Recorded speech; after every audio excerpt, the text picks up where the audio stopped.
দুটো বেগুন আর কিছু ধনেপাতা নিয়ে নিয়েছি। বেগুনগুলোকে ঠিক এইভাবে কেটে নিতে হবে। একটু লম্বা লম্বা করে বেগুনগুলো কেটে নিতে হবে। দুটো বেগুনই কেটে নিতে হবে।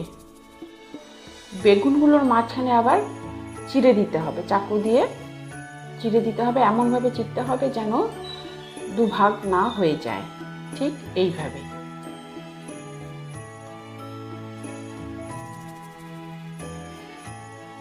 সবগুলো বেগুনের টুকরোগুলো আমি এইভাবে কেটে নেব।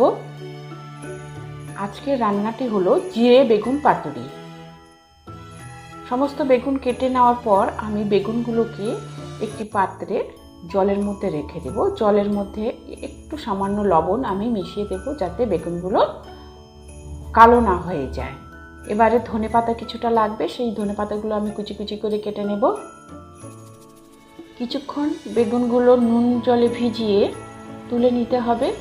তারপর জল দিয়ে ভালো করে ধুয়ে নিতে হবে।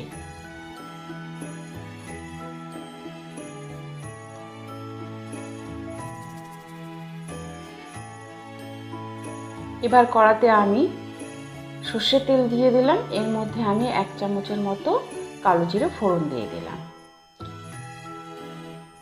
এখন এর মধ্যে আমি কেটে রাখা বেগুনগুলো দিয়ে দিলাম। বেগুনগুলো আগে থেকে কিন্তু জল ঝরিয়ে রাখতে হবে, এক ফোঁটাও যেন জল না থাকে।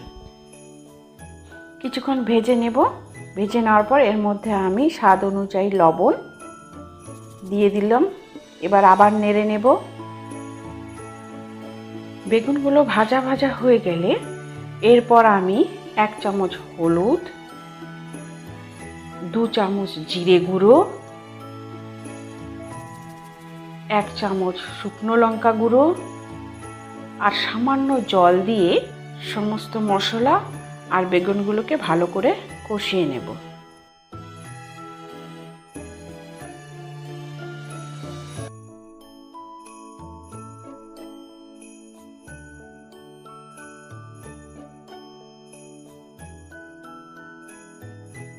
এবার এর মধ্যে আমি 1 চামচ চিনি দিয়ে দিলাম। আবার নাড়াচাড়া করে 1 কাপ পরিমাণ জল এর মধ্যে আমি দিয়ে দেব।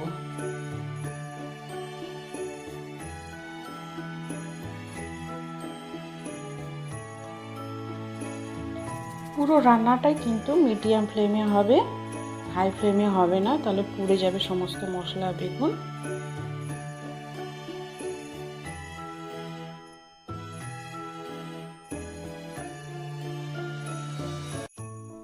এবারে গ্যাসটিকে লো ফ্লেমে করে আমি ঢাকা দিয়ে দিলাম।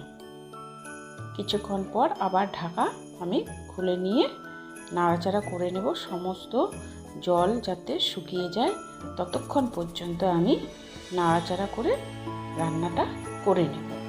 এবারে এর মধ্যে ধনেপাতা কুচিগুলো আমি ছড়িয়ে দিলাম। কিছুক্ষণ নাড়াচাড়া করার পরে আমি রেসিপিটি নামিয়ে দেব। তৈরি হয়ে গেল আমাদের জিরে বেগুন পাতুরি। খেতে দারুণ লাগে রুটি ভাত। যদি আপনাদের এই রেসিপিটি ভালো লাগে অবশ্যই কমেন্ট করে জানাবেন, লাইক এবং সাবস্ক্রাইব করে দেবেন। নমস্কার।